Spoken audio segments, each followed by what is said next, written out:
Suamiku selalu menghinaku, menganggap aku istri benalu. Episode 2. Tamat. Assalamualaikum sahabat Bunda. Semoga Allah selalu memberikan kesehatan dan kebahagiaan untuk kita semua. Buat sahabat Bunda yang sudah subscribe, semoga rezekinya dilancarkan ya. Amin ya robbal alamin.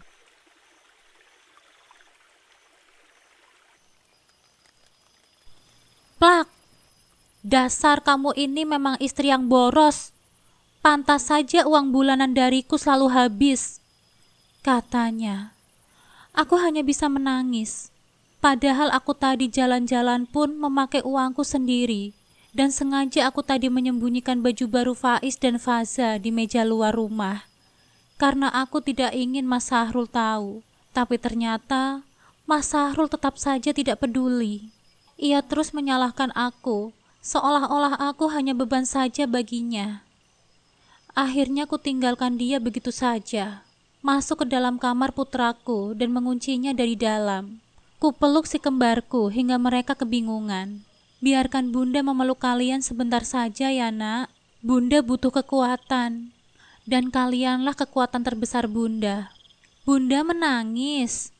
Dimarahin ayah lagi ya? Ujar Faza dengan polosnya.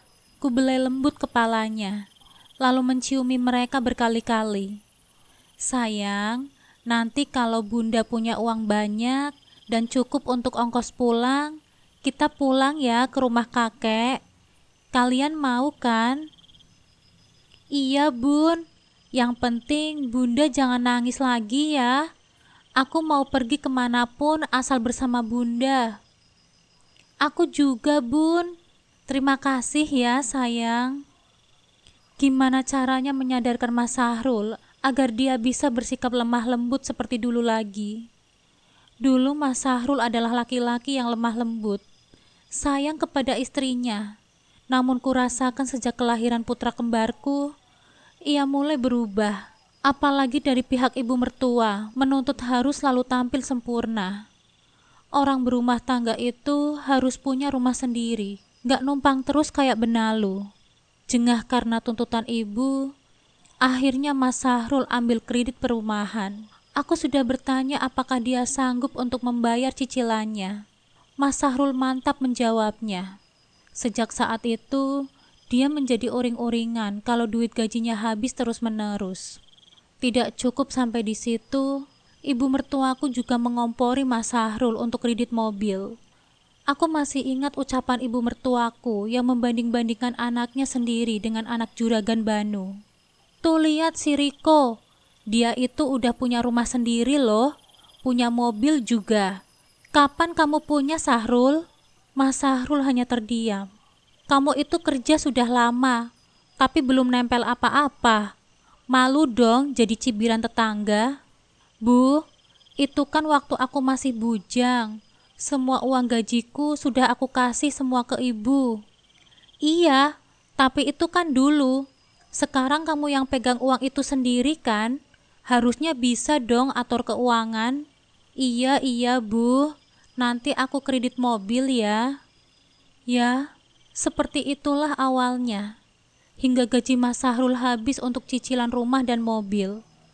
Dia memberiku nafkah hanya sedikit saja. Bertahun-tahun aku tak pernah protes karena dia selalu bilang uang gajinya habis buat bayar cicilan. Ternyata selama ini aku dibohongi. Sakit sekali, dia memanfaatkan kebodohanku. Tok tok tok. Riza, buka pintunya. Aku minta maaf. Teriak suara dari luar. Faiz dan Faza, mereka saling berpandangan. Hatiku benar-benar teriris perih. Kenapa laki-laki yang dulu sangat kucintai, kini telah berubah menjadi monster dan menyerangku? Riza, buka pintunya. Aku perlu bicara. Aku hanya terdiam. Biarkan saja, hatiku sudah terlanjur patah. Dia keterlaluan sekali. Luka yang dia tinggalkan begitu membekas di hati hingga membuatnya semakin menganga, semakin terasa sesak di dada. Itulah yang aku rasakan saat ini. Untung saja, Tadi anak-anak sudah mandi sebelum ku ajak keluar rumah. Suara azan maghrib berkumandang. Aku mengajak anak-anakku untuk sholat lebih dulu, lalu mengaji. Riza, Riza, buka pintunya. Mas Sahrul masih saja berusaha membujukku. Kamu tahu kan, surga seorang istri itu terletak pada ridho suami. Aku tersenyum getir, lalu menyapu titik-titik yang menetes di pipiku. Alah, basi kamu mas. Kalau kamu sudah merasa kalah dan salah, pasti sok-sokan menceramahiku. Apakah suami dengan perangai buruk seperti itu harus aku hormati? Dia saja tidak pernah menyayangiku lagi maupun anak-anaknya. Riza, Riza. Ku buka pintunya perlahan. Melihat Mas Sahrul ada di hadapanku. Dia memandangku dengan tatapan memelas, mencekal pergelangan tanganku. Aku minta maaf, ujar Mas Sahrul. Aku hanya terdiam sejenak tanpa menyahut. Tadi aku hilaf. Aku minta maaf, Riza. Kukibaskan cekalan tangannya, berlalu membuatkan teh manis. Sabar, Riza, sabar. Kata ibu, selagi dia masih suami kita harus melayaninya dengan baik. Ibuku memanglah wanita yang penyabar. Mas Sahrul mengikutiku. Mas minta maaf, Riza. Mas sudah salah sama kamu. Di kantor lagi banyak masalah. Jadi mas... Ini tehnya mas. Silahkan diminum. Kalau makanan, aku nggak masak kecuali nasi. Silahkan kamu beli saja di luar. Aku kembali masuk ke dalam kamar si kecil. Mereka tengah asik bermain sendiri. Dan sekarang waktuku bereaksi. Berulang kali Mas Sahrul mengetuk pintu. Namun aku tidak menjawab panggilannya. Kenapa kamu jadi seperti ini sih, Riz? Mas minta maaf. Ayo kita makan bersama. Mas sudah membelikan makanan buat kalian. Anak-anak juga belum makan kan? Ujarnya dari balik pintu. Emang enak aku cuekin, Mas. Keesokan paginya, mataku terlihat begitu sembab karena menangis kemarin. Sungguh membuat emosiku tak terkendali. Seperti biasa, aktivitas yang aku lakukan sebagai ibu rumah tangga. Mencuci sambil memasak. Kulihat makanan yang dibeli Mas Sahrul semalam masih utuh teronggok di atas meja. Ada ayam bakar berserta lalapannya. Kuhangatkan makanan itu hingga aromanya tercium begitu harum. Akhirnya, istriku kembali lagi seperti biasa, ucap Mas Sahrul tiba-tiba, sembari memelukku dari belakang. Aku sampai kaget dibuatnya. Aku mengurai pelukannya, menoleh sebentar dan dengan pedenya, laki-laki itu tersenyum. Bun, kaos kaki Faiz kok nggak ada ya? Sebuah suara dari kamar anak-anak memecahkan lamunanku. Ah, sepertinya Faiz dan Faza sudah bersiap untuk berangkat sekolah. Namun di tengah kesibukan menyiapkan sarapan, aku baru menyadari bahwa mereka butuh bantuanku. Iya nak, sebentar dulu ya, jawabku sambil mematikan kompor. Aku melirik ke arah Mas Sahrul yang tengah duduk di sofa, sibuk dengan ponselnya. Mas Sahrul, bisa tolong carikan kaos kakinya Faiz? Sekalian bantu rapikan baju mereka ya. Aku lagi sibuk siapin sarapan buat kalian. Pintaku lembut, berharap ia mau membantu. Namun responnya membuat hatiku mencelos. Itu kan urusanmu. Kamu itu kan ibunya. Katanya tanpa menoleh. Suaranya dingin. Jangan repotkan aku dengan hal seperti ini. Tugasku hanya mencari nafkah. Aku berangkat kerja. Begitu saja dia langsung berdiri, mengambil tas kerjanya, dan melangkah keluar rumah tanpa menunggu tanggapanku. Pintu tertutup dengan bunyi pelan, tapi cukup untuk menyisakan keheningan yang menusuk. Aku hanya terdiam, menelan rasa sakit yang mendesak di tenggorokanku. Sekuat tenaga, aku menahan air mata yang ingin jatuh. Faiz dan Faza masih menungguku di kamar. dan aku tidak ingin mereka melihatku lemah. Setelah menarik nafas panjang, aku melangkah ke kamar anak-anak. Senyumku kutata sebaik mungkin, meskipun hatiku masih terasa sesak. Ini kaos kakinya Faiz, ayo cepat dipakai, nanti kita telat loh, kataku sambil membantu memakaikan kaos kaki mereka. Faiz menatapku sambil tersenyum, polos dan ceria seperti biasa. Makasih ya bun, ucapnya sambil berlari menuju meja makan, diikuti dengan Faza. Melihat mereka, aku kembali sadar akan tugasku. Aku adalah ibu mereka, dan bagiku, mereka adalah segalanya. Aku tidak boleh menyerah hanya karena ketidakpedulian Mas Sahrul. Mungkin bagi Mas Sahrul, tugasku hanyalah sebatas melayani keluarga. Tapi aku tahu, aku lebih dari itu. Aku adalah pondasi yang menopang rumah ini, walau peranku seringkali tidak terlihat. Sambil menyuapkan sarapan pada si kembar, aku memutuskan dalam hati, ternyata memang dia tidak berubah, dan sampai kapanpun tidak akan pernah berubah. Baiklah mas, ucapanmu itu membuatku semakin mantap untuk tidak akan bergantung lagi padamu. Aku akan hidup sendiri bersama anak-anakku. Tunggu saja waktunya, sampai aku bisa mengumpulkan uang agar bisa lepas dari ikatan ini. Kalau seperti ini, rasanya aku ingin pulang saja ke rumah orang tuaku.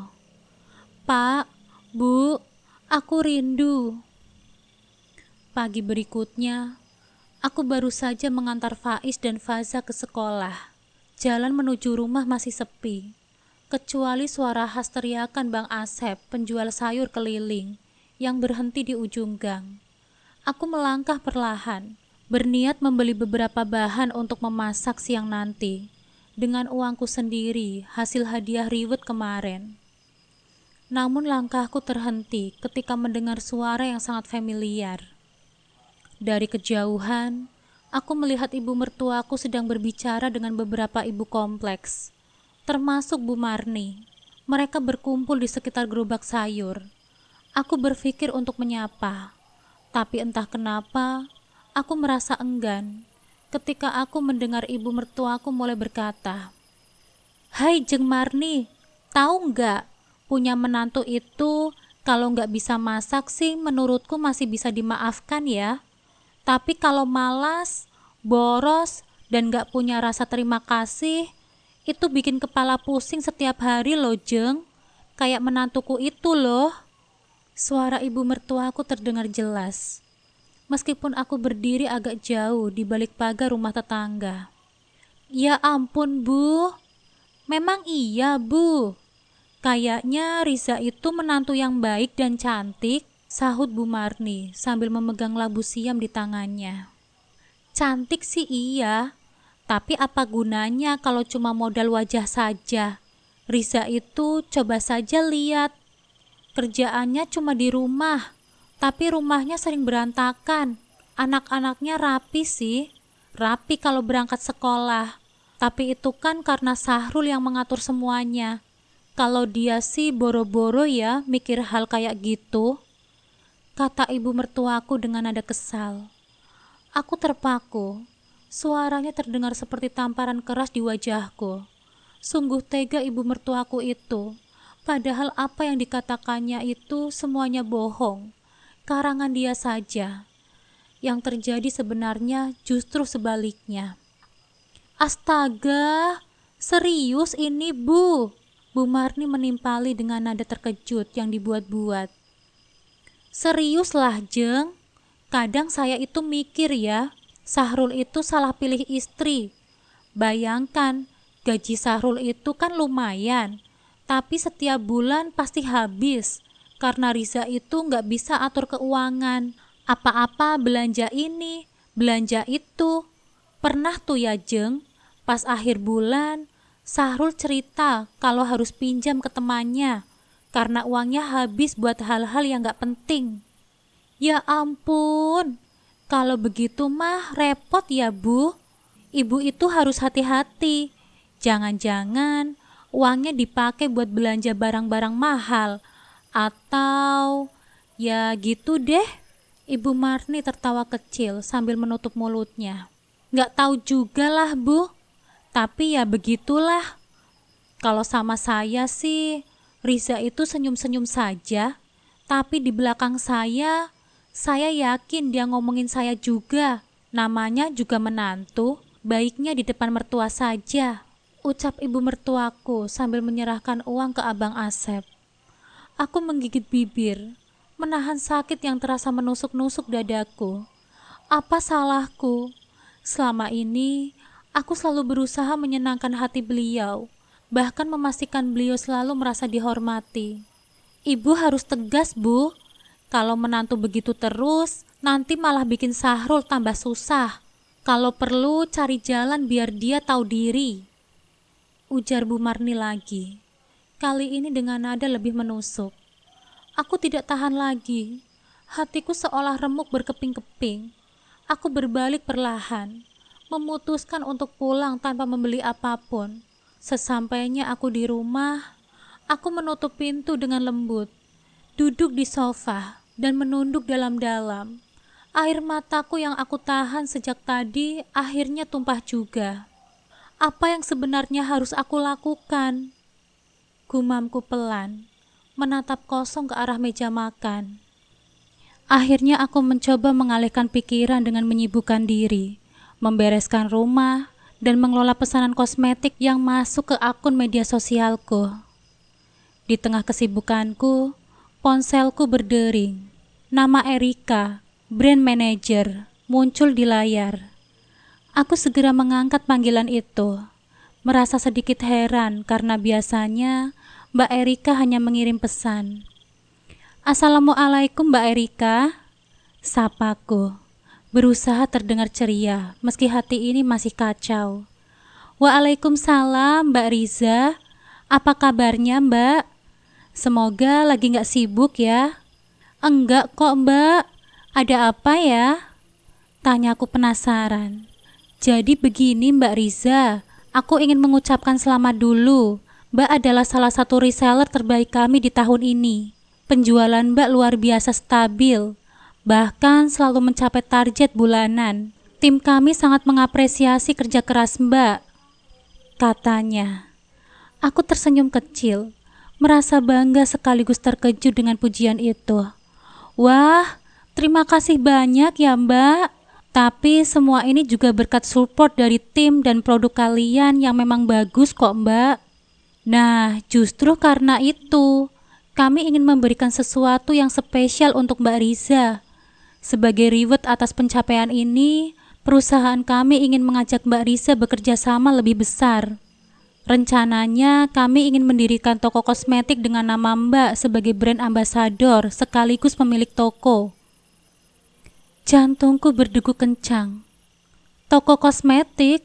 Maksud Mbak gimana ya?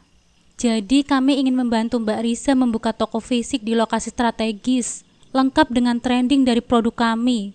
Semua biaya awal, termasuk sewa tempat, desain interior, dan stok awal akan kami tanggung. Tentu saja ini sebagai bentuk apresiasi kami atas kontribusi Mbak selama ini. Aku terpaku, hampir tidak percaya dengan apa yang aku dengar. Mbak Erika, ini serius Mbak? Tentu saja dong Mbak Riza. Kami sudah membicarakannya di rapat tim dan nama Mbak muncul sebagai kandidat yang sangat layak. Kalau Mbak setuju, kita bisa mulai membahas detail kerjasamanya besok pagi ya Mbak, jelas Mbak Erika dengan nada antusias. Aku menarik nafas panjang, mencoba mencerna semuanya. Tawaran ini seperti mimpi yang menjadi kenyataan. Selama ini, aku hanya bisa menjual produk melalui media sosial dan reseller, tanpa pernah membayangkan memiliki toko sendiri. Terima kasih banyak ya Mbak Erika. Saya benar-benar nggak tahu harus bilang apa. Saya sangat bersyukur Mbak, jawabku dengan suara sedikit bergetar. Senang mendengarnya Mbak. Saya yakin toko ini akan menjadi langkah yang besar untuk karir Mbak Riza di dunia bisnis. Saya akan mengirim detail proposalnya melalui email ya Mbak. Setelah panggilan berakhir, aku menatap ponselku dengan perasaan campur aduk. Di satu sisi, Kebahagiaan membuncah karena peluang besar ini. Tapi di sisi lain, bayangan ucapan ibu mertuaku tadi pagi kembali menghantui pikiranku. Benalu ya? Gumamku pelan. Aku menghapus air mataku yang mulai menggenang. Tidak, aku tidak akan membiarkan komentar negatif itu menghentikanku. Jika benar toko ini bisa terwujud, aku akan membuktikan bahwa aku bukan seperti yang mereka pikirkan. Aku akan sukses, bukan hanya untuk diriku sendiri, tetapi untuk Faza dan Faiz. Malam itu terasa begitu sunyi. Jarum jam sudah menunjukkan pukul 9 lewat dan Mas Sahrul belum juga pulang. Biasanya, jika ada pekerjaan tambahan, dia selalu memberitahuku lebih dulu. Aku sudah mencoba menelponnya beberapa kali, tetapi tidak ada jawaban. Kegelisahanku semakin memuncak setelah memastikan Faiz dan Faza tertidur lelap. Aku memutuskan untuk pergi ke rumah ibu mertuaku. Entah kenapa, firasatku mengatakan Mas Sahrul mungkin ada di sana. Aku berjalan pelan menuju pintu rumah ibu mertuaku. Lampu ruang tamu terlihat terang di balik tirai. Dan samar-samar aku mendengar suara mereka berbicara. Baru saja aku hendak mengetuk pintu, langkahku terhenti oleh suara ibu mertuaku yang terdengar jelas dari dalam. Rul, ibu kan sudah bilang dari dulu, Riza itu bukan perempuan yang baik untuk kamu. Apa gunanya cantik kalau cuma bisa boros saja? Gak bisa ngatur keuangan, apa bisa bikin kamu bahagia? Suara ibu mertuaku terdengar lantang, penuh emosi. Iya bu, Sahrul tahu kok. Mas Sahrul menjawab dengan nada yang membuat dadaku terasa sesak. Aku tertegun. Kenapa Mas Sahrul menjawab seperti itu? Bukan malah membelaku. Selama ini kamu sudah terlalu sabar sama dia. Lihat, uang belanja dari kamu gak pernah cukup kan? Selalu habis gak jelas. Bahkan kamu makan saja gak pernah keurus. Kamu itu sudah kerja keras, tapi kayaknya dia cuma menghamburkan uangmu saja untuk hal yang gak penting. Mas Sahrul terdiam sejenak sebelum akhirnya berkata, Iya bu, Sahrul juga sudah mulai merasa capek. Kadang Sahrul pikir hidup Sahrul gak ada bedanya, malah lebih berat setelah menikah sama Riza bu. Kata-kata itu menghuncam seperti pisau tajam. Dan itu belum semuanya Sahrul. Ibu sering lihat dia sibuk main HP terus. Ibu yakin dia ada selingkuhan. Perempuan yang terlalu sibuk dengan ponselnya, biasanya ada yang disembunyikan. Ibu ini gak buta Sahrul. Apa kamu gak sadar? Mas Sahrul menghela nafas berat. Sebenarnya Sahrul juga kepikiran seperti itu bu. Kadang dia sibuk sendiri, ketawa-ketawa melihat chat di ponselnya. Sahrul gak tahu dia chattingan sama siapa bu. Tapi mungkin memang ada sesuatu yang dia sembunyikan. Dadaku semakin nyeri. Ternyata suamiku selama ini benar-benar meragukanku. Makanya Sahrul, sekarang dengerin ibu. Kamu harus pikirkan masa depan kamu Sahrul. Ibu gak mau kamu terus-menerus menderita karena perempuan itu. Apalagi ibu dengar kata ibu-ibu kompleks, Riza itu sering menjelekkan ibu dan kamu loh. Katanya kamu itu suami yang gak bertanggung jawab dan ibu mertua yang kolot. Kalau kayak gitu mending kamu harus pikirkan tawaran ibu lagi. Vina itu anak yang baik, cantik, dan dari keluarga yang terhormat. Dia pasti bisa membuat hidup kamu jauh lebih baik. Apa? Vina? Siapa itu Vina? Kenapa ada nama wanita lain yang disebut dalam obrolan mereka? Batinku. Iya bu, aku setuju kok. Kalau ibu memang merasa Vina yang terbaik, aku ikuti saja kata ibu. Aku juga sudah terlalu capek dengan Riza. Jawab Mas Sahrul tanpa ragu. Kedua kakiku terasa lumpuh. Aku mundur perlahan, meninggalkan rumah itu sebelum air mataku tumpah. Kenapa Mas Sahrul begitu mudahnya mengiyakan perkataan ibunya? Kenapa dia tidak memikirkan tentang perasaanku terlebih dahulu? Padahal, semua yang dikatakan ibunya itu justru kebalikannya semua dari apa yang sebenarnya terjadi. Aku sudah tidak kuat lagi rasanya terus mendengarkan obrolan mereka. Aku akhirnya memutuskan untuk pulang terlebih dahulu, menenangkan pikiranku. Di jalan pulang, pikiran dan hatiku berkecamuk. Ternyata semua keraguan Mas Sahrul selama ini hanya menunggu waktu untuk meledak.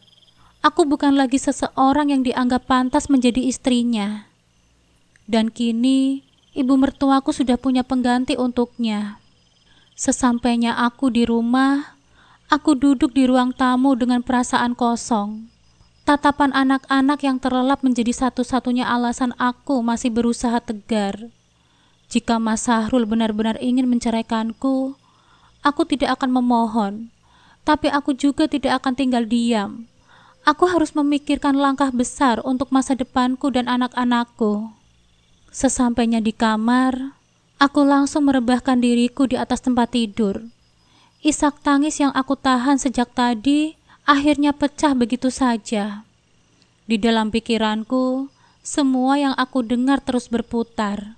Kata-kata ibu mertuaku dan Mas Sahrul seperti rekaman yang tidak ada henti-hentinya terulang. Aku merasa hancur, terhina, dan tidak tahu apa yang harus aku lakukan. Aku menangis hingga mata ini terasa berat. Sampai akhirnya tanpa sadar, aku tertidur dalam kegelisahan. Namun di sepertiga malam, aku terbangun. Jam dinding menunjukkan pukul 3 dini hari. Rasanya ada yang menggugahku untuk bangkit. Dengan langkah lemah, aku menuju kamar mandi, mengambil air wudhu, dan kembali ke kamar. Aku menghamparkan sajadah, berdiri menghadap kiblat, dan melaksanakan sholat malam. Dalam heningnya malam, aku mengadu kepada Sang Pencipta, mencurahkan segala perasaan yang sesak di dada. Usai sholat, aku mengangkat kedua tanganku, bermunajat kepadanya. Ya Allah, Zat yang maha mengetahui segala rahasia hati, aku datang kepadamu dengan segala kelemahanku. Hamba-Mu yang hina ini tidak tahu harus berbuat apa, tidak tahu harus bagaimana menghadapi ujian ini. Jika aku telah berbuat salah, maka ampuni aku ya Rob. Jika aku telah lalai, tegurlah aku dengan kasih sayang-Mu. Ya Allah, Engkau tahu segala yang tersembunyi. Jika benar aku adalah istri yang buruk seperti yang mereka katakan, tuntunlah aku menjadi lebih baik. Namun jika tuduhan mereka hanya fitnah, kuatkanlah aku untuk bertahan dan meluruskan segalanya. Ya Allah, aku tidak pernah memohon hidup yang sempurna. Aku hanya memohon ketenangan hati dan kekuatan untuk menjalani semua ini.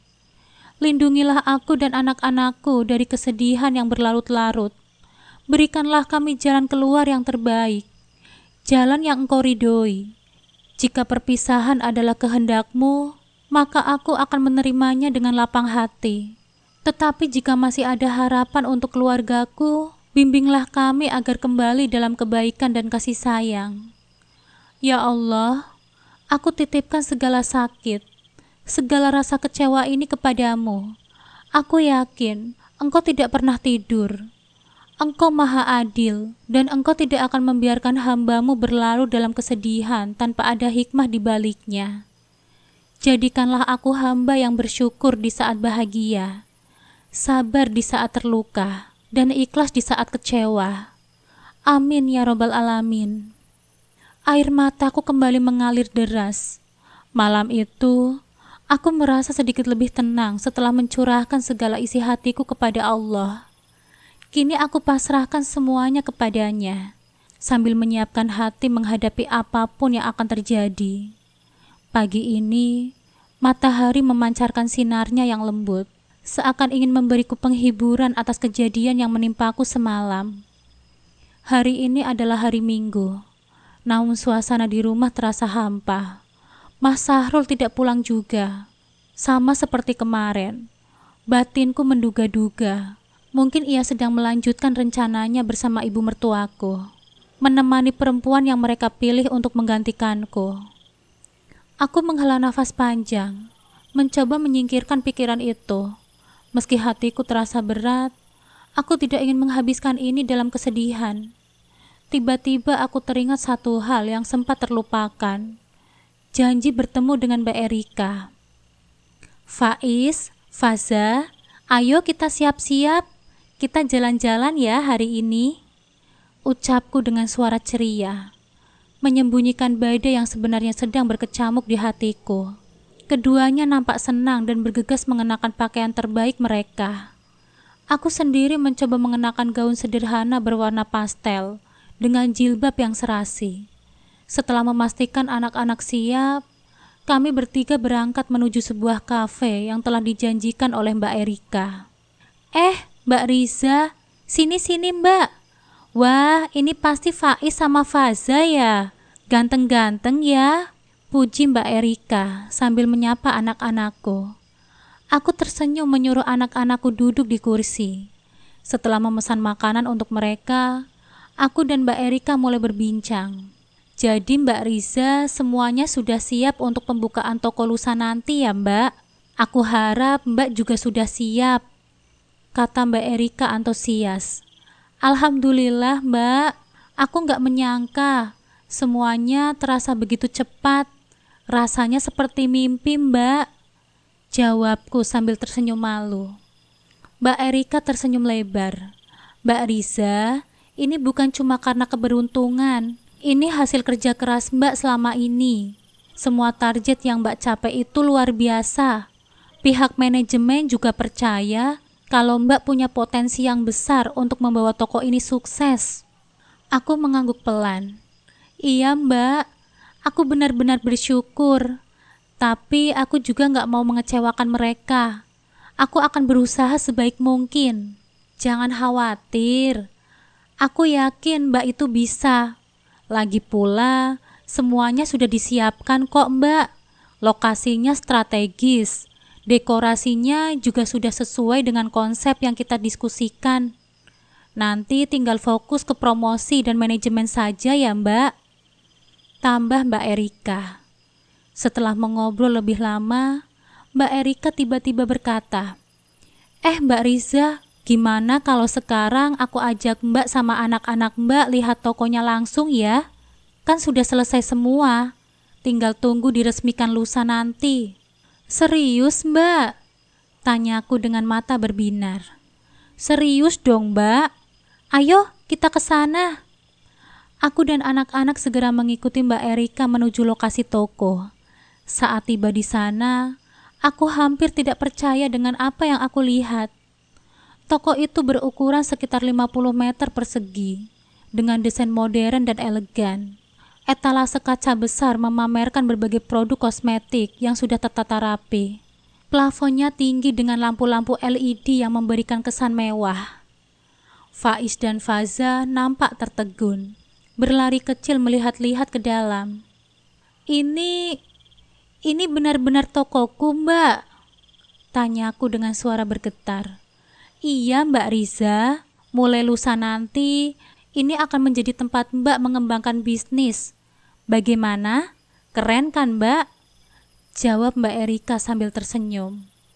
Aku merasa air mataku hampir menetes, tapi segera aku tahan. Dalam hati, aku bersyukur atas kesempatan ini. Memandang toko itu, aku bertekad. Mbak, aku gak akan mengecewakan kepercayaan kalian. Aku akan bekerja keras untuk toko ini.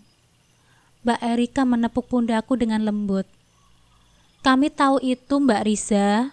Kamu sudah membuktikan selama ini. Jadi jangan ragu ya. Malam itu setelah pulang dari toko, aku merasa jauh lebih baik. Semua rasa sakit yang aku terima dari ibu mertuaku dan Mas Sahrul mulai terasa tidak berarti dibandingkan harapan baru ini. Aku tersenyum kecil sambil menatap Faiz dan Faza yang sudah tertidur lelap. Dalam hati, aku berjanji pada diriku sendiri. Apapun yang akan terjadi, aku akan menjadi ibu yang kuat dan mandiri untuk mereka. Jika Mas Sahrul dan keluarganya tidak lagi menghargai keberadaanku, aku akan membuktikan bahwa aku bisa berdiri tanpa mereka. Malam itu terasa begitu sunyi, hanya suara detak jam dinding yang menemani kegelisahanku. Mas Sahrul belum juga pulang. Aku mencoba memejamkan mata. Namun pikiranku terus melayang pada semua yang telah terjadi. Tiba-tiba ponselku bergetar. Sebuah pesan masuk dari Mas Sahrul. Besok setelah kamu antar Faiz dan Faza ke sekolah, datang ke rumah ibu. Ada yang perlu kita bicarakan. Jantungku berdegup kencang membaca pesan itu. Entah kenapa, firasatku mengatakan bahwa ini akan menjadi momen yang mengubah segalanya. Keesokan harinya, setelah mengantarkan Faiz dan Faza ke sekolah, aku menuju rumah ibu mertuaku seperti yang diminta.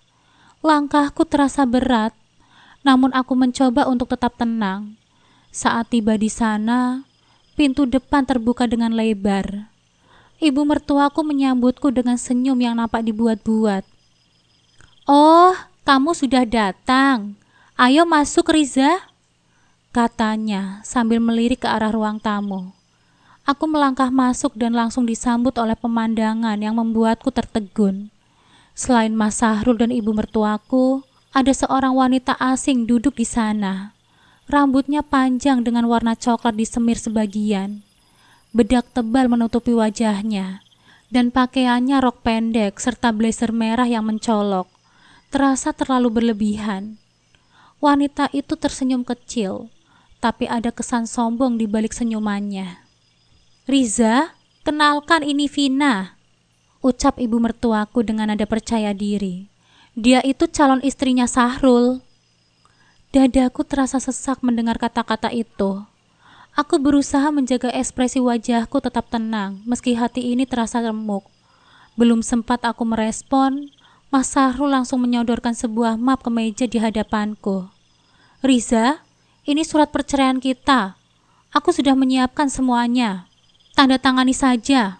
Perkataannya begitu dingin, seolah hubungan kami selama ini tidak pernah berarti apa-apa baginya. Aku terdiam sejenak, mencoba mencerna situasi. "Riza, jangan terlalu lama berpikir. Ini keputusan terbaik untuk kita semua," tambah ibu mertuaku dengan nada sinis yang sudah biasa aku dengar. Aku memandang surat itu di meja, lalu menatap Mas Sahrul. "Jadi ini keputusanmu, Mas. Setelah semua yang kita lalui, kamu ingin melepaskan semuanya begitu saja?" tanyaku lirih, menahan gemuruh di dadaku. Mas Sahrul hanya mengangguk tanpa ekspresi. "Iya, Riza. Aku rasa kita memang gak cocok. Lagi pula, aku sudah menemukan seseorang yang lebih sejalan denganku." Mataku beralih ke Vina, yang dengan angkuhnya memainkan rambutnya sambil tersenyum kecil. Aku menarik nafas panjang, mencoba menenangkan diri. "Baiklah," kataku akhirnya. "Kalau itu sudah keputusanmu, aku akan tanda tangani. Tapi ingat ya Mas Sahrul, aku tidak pernah menyesal, karena selama ini aku sudah melakukan yang terbaik untukmu dan anak-anak kita." Aku mengambil pena dan menandatangani surat itu dengan tangan gemetaran. Rasanya seperti mengakhiri sebuah bab yang penuh luka, namun sekaligus membuka jalan untuk bab baru yang mungkin lebih baik. Setelah menyerahkan kembali map itu, aku berdiri. "Kalian boleh menyebutku apa saja, tapi satu hal yang pasti, aku akan tetap menjadi ibu terbaik untuk Faiz dan Faza." Aku melangkah pergi tanpa menoleh lagi. Hati ini masih sakit, tapi di dalamnya juga tumbuh kekuatan baru. Sepanjang perjalanan pulang, aku terus berpikir tentang Faiz dan Faza. Bagaimana aku harus menjelaskan ini kepada mereka? Tapi aku yakin, selama aku tetap kuat, anak-anakku juga akan belajar menghadapi semuanya. Sesampainya di rumah, aku langsung masuk ke dalam kamar dan menghamparkan sajadah menjalankan sholat zuhur. Hanya kepada Allah aku mencurahkan segala rasa. Aku berdoa agar diberikan kekuatan untuk melewati semua ini. Besok adalah hari pembukaan toko kosmetikku. Sebuah awal baru untuk hidupku. Aku tahu perjalanan ini tidak akan mudah, tapi aku percaya setiap ujian yang datang pasti akan membawa hikmah.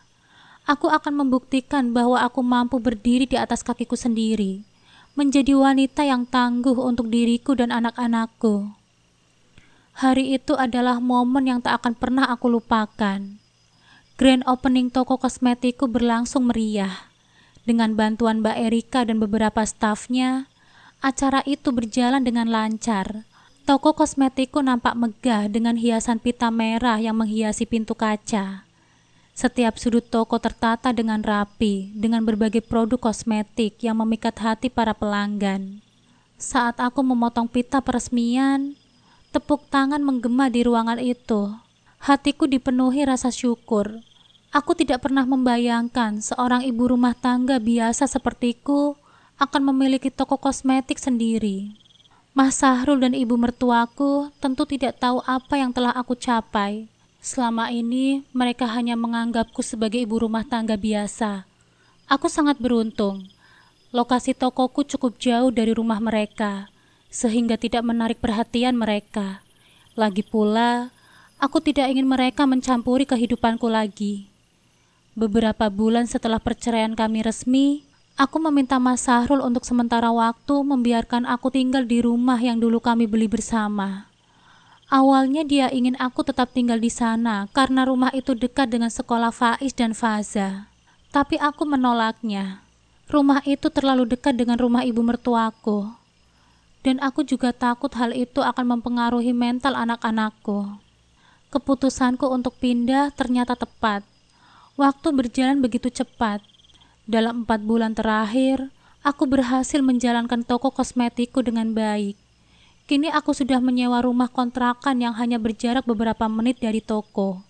Rumah itu kecil sederhana, tapi penuh dengan kebahagiaan. Apa yang dulu aku khawatirkan tentang Faiz dan Faza ternyata tidak terjadi. Mereka justru terlihat jauh lebih bahagia. Mungkin karena mereka melihat aku juga bahagia. Aku tidak lagi terperangkap dalam hubungan yang penuh tekanan, dan mereka merasakannya. Bunda sekarang selalu tersenyum ya, kata Faiz suatu malam sambil memelukku. Aku tersenyum dan membelai rambutnya. Karena Bunda punya Faiz sama Faza yang selalu bikin Bunda semangat. Toko kosmetikku semakin berkembang. Dalam sehari, omsetnya bisa mencapai 1 juta rupiah. Itu berarti dalam sebulan, aku bisa mengantongi 30 hingga 35 juta rupiah. Angka yang sangat fantastis bagiku. Tidak pernah terlintas dalam pikiranku bahwa aku bisa menghasilkan pendapatan sebesar itu. Kini aku memperkerjakan 2 karyawan untuk menjaga toko. Kehidupan baruku ini jauh lebih baik dari yang pernah aku bayangkan. Setiap pagi, aku memulai hariku dengan penuh semangat. Setelah mengantarkan Faiz dan Faza ke sekolah, aku langsung menuju toko. Pelanggan mulai mengenalku sebagai sosok yang ramah, yang selalu memberikan rekomendasi terbaik untuk produk kosmetik mereka. Aku senang belanja di sini, Mbak. Tokonya bersih, lengkap, dan mbaknya juga ramah banget, kata salah satu pelanggan setiaku. Seorang ibu muda yang sering mampir setiap minggu. Aku hanya bisa tersenyum dan mengucapkan terima kasih. Dalam hati, aku merasa bersyukur atas segala yang telah aku capai. Malam itu setelah menidurkan Faiz dan Faza, aku duduk di ruang tamu kecil rumah kontrakanku. Sambil memandang foto keluarga kami yang dulu, aku pun merenung. Hidup memang tidak pernah mudah, tetapi aku percaya bahwa setiap badai pasti akan berlalu. Aku telah melewati banyak hal, dan kini aku berdiri di sini, lebih kuat dari sebelumnya. Aku tersenyum kecil. Aku berhasil, bisikku pada diriku sendiri. Dan aku tahu, ini baru permulaan dari kebahagiaan yang lebih besar. Siang itu, seorang wanita parubaya yang wajahnya tak asing memasuki tokoku. Aku tersenyum dan menyambutnya ramah. Bu Tuti, apa kabar Bu? Wah, gak menyangka ibu mampir ke sini. Sapaku sambil mengambilkan beberapa produk yang ia tunjuk. Bu Tuti, tetangga lamaku, terlihat terkejut saat memandang sekeliling toko. Masya Allah, ini toko kamu ya Mbak? Kok bisa besar begini ya? Aku nggak nyangka kalau kamu bisa sukses seperti ini. Hebat sekali kamu, Mbak, ucapnya dengan kekaguman yang tulus. Aku tersenyum, menahan rasa haru yang tiba-tiba menyeruak. Alhamdulillah, Bu. Semua ini rezeki dari Allah. Saya cuma menjalani yang terbaik. Jawabku sederhana. Saat itu, pembicaraan kami beralih ke kehidupan lamaku. Bu Tuti yang dikenal senang berbagi cerita, tiba-tiba membahas kabar tentang Mas Sahrul. Mbak, ngomong-ngomong soal Mas Sahrul, kamu tahu nggak sih? Hidupnya sekarang berubah drastis loh. Vina itu royalnya minta ampun, ujar Bu Tuti sambil mendekat, seperti ingin membisikkan sesuatu. Aku mengangkat alis, sedikit terkejut tapi tetap tenang. Maksud ibu gimana ya? Bu Tuti melanjutkan. Iya Mbak, gaji Mas Sahrul yang besar itu gak cukup buat nutupin gaya hidupnya Vina. Katanya sih sekarang dia banyak hutang. Vina itu maunya serba mahal, barang-barang branded semua. Kasian juga ya Mas Sahrul. Mendengar itu, aku hanya bisa tersenyum tipis. Tidak ada rasa dendam ataupun simpati berlebihan dalam hatiku. Bagiku, hidupku dan hidupnya adalah dua dunia yang berbeda sekarang. Iya Bu, itu hidupnya. Saya sih nggak mau ikut campur ya. Yang penting kan sekarang saya sudah bahagia dengan Faiz dan Faza. Itu saja sudah cukup Bu buat saya. Bu Tuti menepuk pundakku sambil tersenyum. Kamu itu memang luar biasa Mbak. Dulu saya pikir kamu gak akan bisa bangkit. Tapi lihat sekarang, kamu jauh lebih sukses daripada sebelumnya. Aku hanya tersenyum, tidak ingin terlalu membanggakan diri. Setelah Bu Tuti selesai berbelanja dan pamit, aku pun duduk sejenak di kursi kasir, merenung. Malam itu, setelah menidurkan Faiz dan Faza, aku duduk di teras kontrakan kecilku yang sederhana namun nyaman. Angin malam berhembus pelan, membawaku pada kenangan masa lalu yang kini terasa seperti bayangan samar. Aku bersyukur pada Allah atas perjalanan yang telah aku lalui. Semua rasa sakit, pengkhianatan, dan perjuangan akhirnya membawaku pada kebahagiaan yang sejati. Kini hidupku penuh dengan warna bersama kedua anak kembarku yang menjadi cahaya di setiap langkahku. Aku tahu perjalanan ini masih panjang, akan ada tantangan di depan, tetapi aku yakin dengan segala kekuatan yang telah Allah tanamkan dalam diriku. Dan Mas Sahrul, biarlah dia menjalani hidup yang dia pilih sendiri. Aku sudah melepaskan semua beban yang dulu pernah mengikatku. Kebahagiaan itu kini milikku, dan aku tidak akan pernah membiarkan siapapun mengambilnya lagi.